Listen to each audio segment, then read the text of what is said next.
Bērndārzi un pedagogi, kas saka, ka tavs bērns, ka tur nav varianti. Ņemiet, meklējiet citus bērndārzus, mums 3 ir nomainīti.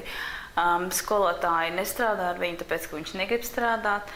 Bet es redzu, ka viņš no 3 gadiem runā angliski. Viņš spēlē klavierus, tā kā es to nespēju darīt, lai gan es mācījusies arī spēlēt. Un es neticu visiem tiem, kas man to saka, ka viņi nebūs varianti. Tad mēs sākām meklēt alternatīvas, kas var mācīt klavierus. Un jāsaka, ka saraksts, kas atteicās, bija garš. Jo man likās, ja bērns 5 gados spēlē klavierus patstāvīgi, var teikt, ar absolūto dzirdi, tad kāpēc viņu nemācīt kādam? Bet atcīmredzot, skolotāji saprata izaicinājumu, ka bērnu, kuru nevar disciplinēt, nevar viņu strādāt. Tad es uzzināju par šo skolu un domāju, pamēģināšu. Mums vienkārši tā saka, ka mēs tieši nonācām uzreiz pie skolotāja Jansona, un viņš saka, ka jā, ņemam, strādājam. Zaķu māte bulgasi, zaķu māte bulgasi, zaķu bērni danco, zaķu bērni danco. Jau ļoti ātri sapratu, ka šis darbs ir priekš manis, ka es to spēju, varu. Vienkārši tas bija galvā salikt pa punktiem, kā strukturēt stundu.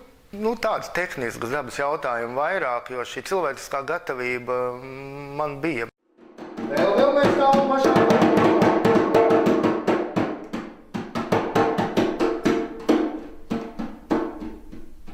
Bērniem ar autismu mēs dodam šo vispārējo mūzikas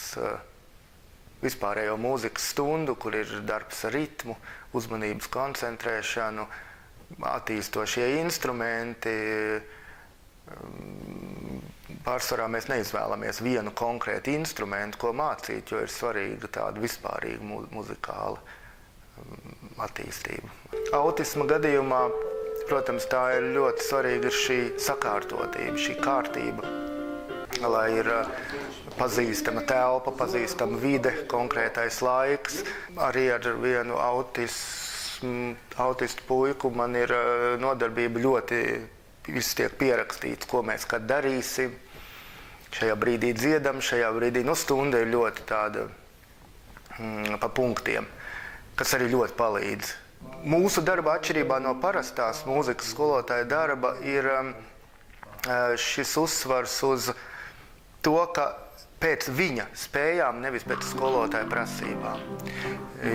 Es nevaru prasīt no viņa vairāk, es viņam varu piedāvāt izaugsmei kaut ko vairāk, bet es nevaru prasīt kaut ko vairāk, ko viņš ir gatavs, ko viņš pats spēj. Mūsu skolā šī programmas pamatdoma ir sniegt viņiem šo izpausmi mūzikas pasaulē, nevis sagatavot jauno pianistu, jauno sitēju vai, kā saka, nevis mākslinieciskā izaugsme, bet šī ziņā arī varētu teikt terapeitiskā izaugsme, mūzika kā izpausmes veids. Šīs nodarības viņam ir ļoti audzinošas, stimulējošas, jo es redzu progresu, kā viņš iesaistās. Tas ir daudz. Īstais skolotājs, kas viņam izvilkt ārā to, ko es gribēju redzēt, ka Gustavs dara kaut ko vairāk nekā ko liek.